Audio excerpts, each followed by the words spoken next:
Hello everyone. जैसा कि दोस्तों आप जानते हैं कि लेखपाल की परीक्षा अब कुछ ही दिनों में यानी कि 31 जुलाई को होने वाली है, संडे को, यानी कि 8 या 10 दिन बचे हैं।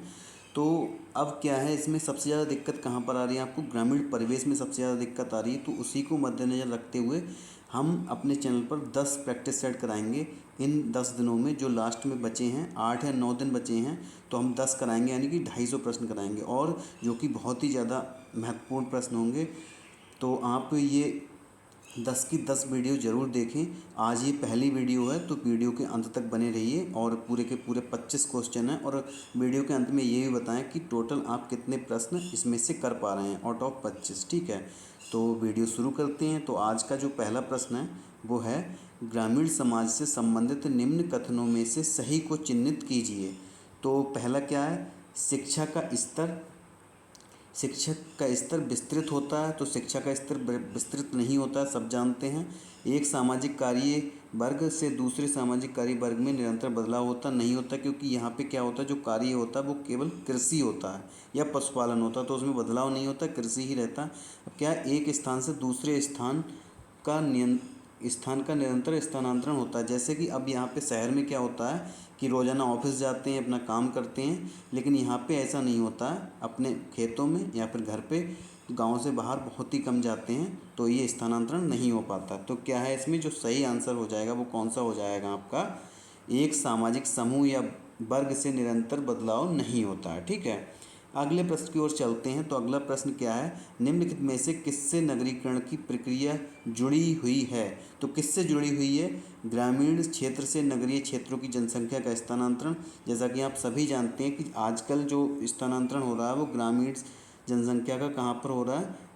शहरों की ओर भाग रहे हैं, क्योंकि वहाँ पे कंपनियां लगी हुई हैं, तो रोजगार की तलाश में वहाँ चले जाते हैं। नगरीय केंद्रों की संख्या में वृद्धि। तो नगर बढ़ रहे हैं, क्योंकि गांव से लोग नगर की ओर पलायन कर रहे हैं, इसलिए गांव जो नगरीय केंद्रों की संख्या वो बढ़ती चली जा रही है। ठीक है, और क्या, नगरों में स्वाभाविक रूप से जनसंख्या में वृद्धि। तो जब वहाँ अगर पलायन करेंगे तो अपने स्वाभाविक रूप से ही वृद्धि हो जाएगी। तो यहाँ पे कौन सा हो जाएगा? कौन सा हो जाएगा? उपरोक्त सभी। ठीक है, यानी कि ऑप्शन नंबर डी सही हो जाएगा। अब बात करते हैं असत्य कथन की पहचान करना है। ठीक है, तो असत्य कथन क्या हो जाएगा? पहला है आपका, सर्वेक्षण का उद्देश्य समाज सुधार एवं कल्याण होता है। बिल्कुल सही बात है। जब सर्वेक्षण करेंगे क्या दिक्कत है वहाँ पे, तभी तो हम उसका सुधार कर पाएंगे या कल्याण कर पाएंगे। अगला क्या है? सर्वेक्षण में उपकल्पना की आवश्यकता नहीं होती है। तो ये भी सही है, उपकल्पना की आवश्यकता नहीं होती। ठीक है, अगला क्या? सर्वेक्षण व्यावसायिक एवं पेशेवर भी होते हैं। नहीं, ये भी सही है। ठीक है, तो अगला क्या? सर्वेक्षण के माध्यम से सिद्धांतों का निर्माण किया जाता है। तो यहाँ पे ये गलत है। ठीक है, तो यहाँ पे हो जाएगा ऑप्शन नंबर डी सही हो जाएगा। ठीक है, असत्य कथन पूछा है उन्होंने, तो कौन सा हो जाएगा? Option number D is the correct option. अब बात करते हैं अगले प्रश्न की। तो अगला प्रश्न क्या है? निम्नलिखित में से कौन सा अनुसूची का प्रकार है? तो अवलोकन अनुसूची, अवलोकन अनुसूची, प्रलेख सूची, मूल्यांकन अनुसूची। तो यहाँ पे क्या है? ये सभी ही सूचियाँ हैं। कौन सी? अनुसूची हैं। ठीक है, तो ये सभी हो जाएगा। Option number D is the correct option. अगला प्रश्न है आपका, प्रधानमंत्री नरेंद्र मोदी ने लोकनायक जयप्रकाश नारायण की जयंती पर सांसद आदर्श ग्राम योजना की शुरुआत कब की? तो जैसा कि आप सभी जानते हैं, 11 अक्टूबर 2000 कब हुई थी? 2014 को हुई थी। ठीक है, 14 को हुई थी। ठीक, तो यहाँ पे क्या हो जाएगा? 2014। अब अगले प्रश्न की ओर चलते हैं। अगला प्रश्न, ग्रामीण विकास से आशय होता है। तो ग्रामीण विकास से आशय क्या होता है? सामाजिक विकास, आर्थिक विकास, या राजनीतिक विकास, या फिर सर्वांगीण विकास। तो यहाँ पे कौन सा हो जाएगा? सर्वांगीण विकास, यानी कि सारे ही विकास करने चाहिए, तब होगा ग्रामीण विकास। अगला प्रश्न पे आते हैं। तो अगला प्रश्न क्या है? 7 नंबर है। नेशनल हेल्थ प्रोफाइल 2019 रिपोर्ट के अनुसार भारत के ग्रामीण क्षेत्रों में कितने सरकारी अस्पताल हैं? तो कितने सरकारी अस्पताल हैं वो बताना है। तो यहाँ पे कितने हैं आपके? 21,403 है। ठीक है, अब है 8 नंबर प्रश्न, देश में कार्यबल की कुल संख्या का लगभग कितने प्रतिशत लोग असंगठित क्षेत्र में कार्य करते हैं? तो कितने करते हैं ये आपको बताना है यहाँ पे। तो कौन सा हो जाएगा राइट ऑप्शन? यहाँ पे आपका राइट ऑप्शन हो जाएगा ऑप्शन नंबर सी, 93%। ठीक है। अब बात करते हैं हम भारतीय समाज को माना जाता है। तो भारतीय समाज को क्या माना जाता है?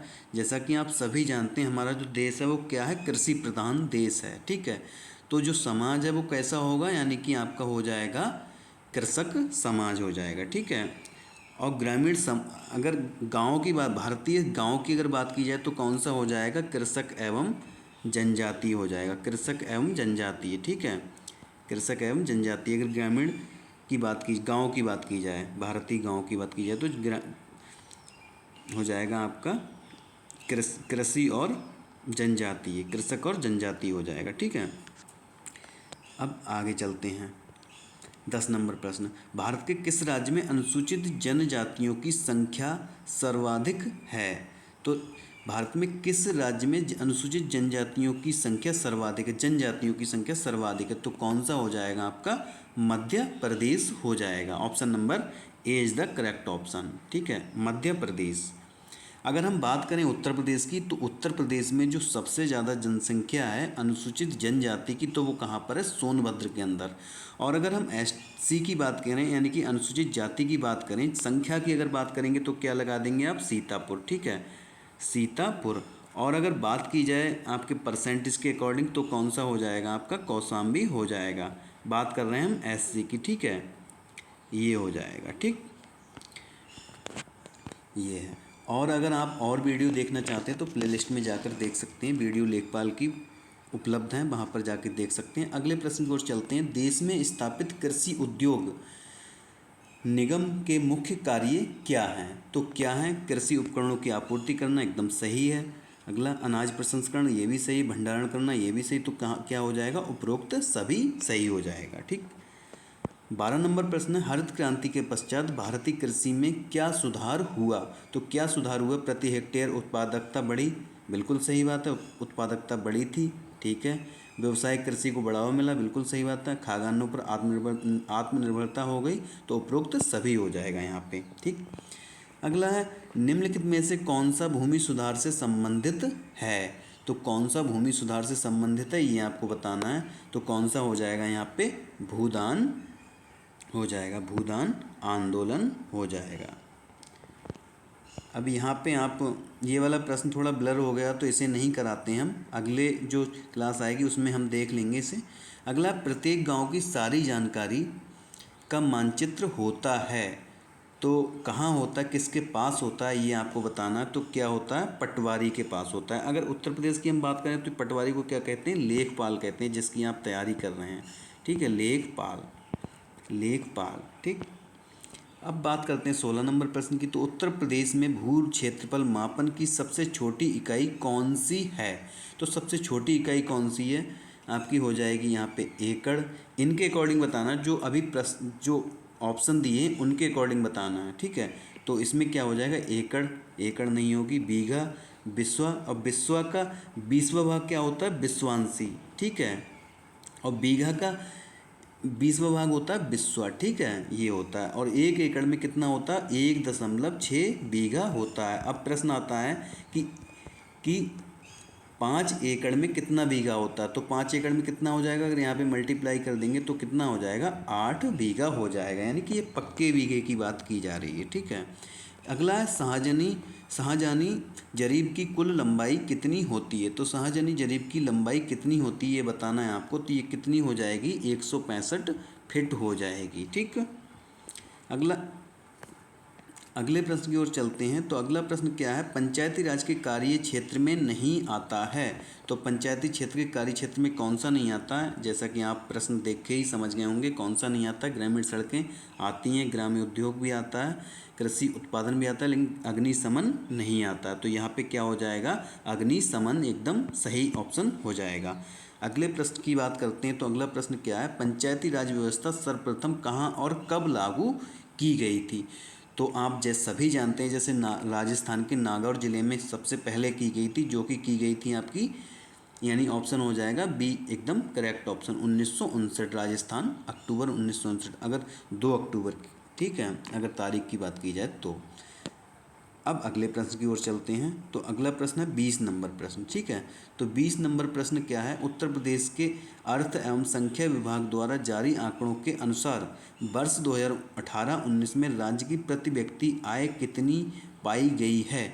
तो कितनी पाई गई है, कितनी है आपकी 18-19 के अनुसार है, तो ये कितनी है 66,512 रुपये, ठीक है।